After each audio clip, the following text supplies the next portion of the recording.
They say angels walk among us, hidden in plain sight. I never believed that until that night. A stormy highway, a broken car, and a man who appeared from nowhere, then disappeared, as if the earth swallowed him whole. It was the night that changed my faith forever. The rain poured like the heavens were angry. I was driving back from my night shift, exhausted and half awake. The highway was empty, just endless black asphalt and flashing lightning. Suddenly, my engine died. No signal, no cars, just me, the dark, and the sound of thunder rolling across the sky. I tried restarting the car, nothing. I stepped out, drenched instantly. My heart started to race. Something about that silence felt wrong. I looked around. No lights, no gas station, no one. Only the sound of wind whispering through the trees. I grabbed my phone again. No service. Great. I was completely alone. Then I saw headlights in the distance. Relief flooded through me. A rusty pickup truck stopped behind my car. A tall man stepped out, wearing an old brown coat and a wide-brimmed hat. His face was shadowed by the rain, but there was something calm, something peaceful about him. "You all right, ma'am?" he said in a low, steady voice. I nodded quickly. The car just died out of nowhere. No signal, no cars, just me, the dark, and the sound of thunder rolling across the sky. He smiled faintly. "Pop the hood. Let's see what we can do." His hands worked fast, steady, like he'd done this 1,000 times. Then just as suddenly as it had stopped, the engine roared back to life. "Try it now," he said, tapping the hood twice. I looked at him, my eyes wide. "Thank you.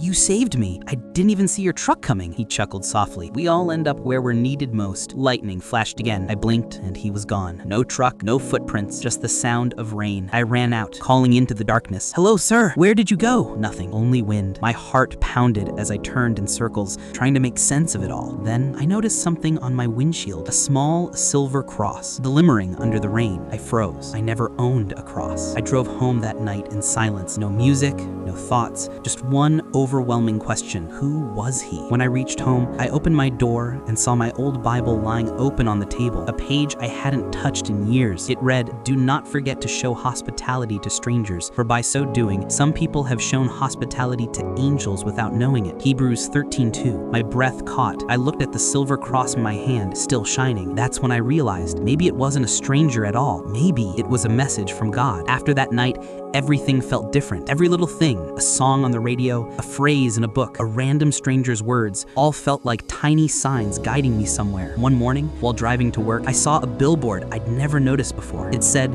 in big bold letters, "You are never alone." I pulled over, tears welling up. It was as if that same stranger was still watching, reminding me that faith doesn't end in the storm, it begins there. 2 weeks later, I was volunteering at a local shelter. I was handing out food when an old woman came up to me. She smiled and said softly, "You've met one of them, haven't you?" I froze. "Who?" She looked at me with knowing eyes. "The helpers. They appear when you lose hope, then they vanish once your faith returns." I felt chills down my spine. "How do you know?" She held up her wrist, and there it was, the same silver cross. That night, I prayed for the first time in years, not asking for anything, just saying thank you. Suddenly, my phone lit up with a new voicemail. No number, just unknown caller. I pressed play. It was static at first, then a voice, soft but unmistakable. "You are never alone. Keep your faith strong." My phone screen flickered, and the voicemail disappeared. I just sat there, frozen, but inside, I felt peace, a peace I hadn't known in years. Sometimes God doesn't send miracles wrapped in light or thunder. Sometimes he sends them wearing an old brown coat, smiling in the rain. If you're going through a storm right now, remember, you're not forgotten. Faith is not about seeing angels. It's about believing they're there, even when you can't see them. So if you're hearing this message today, maybe it's not a coincidence. Maybe you're the one God wanted to remind you are never alone.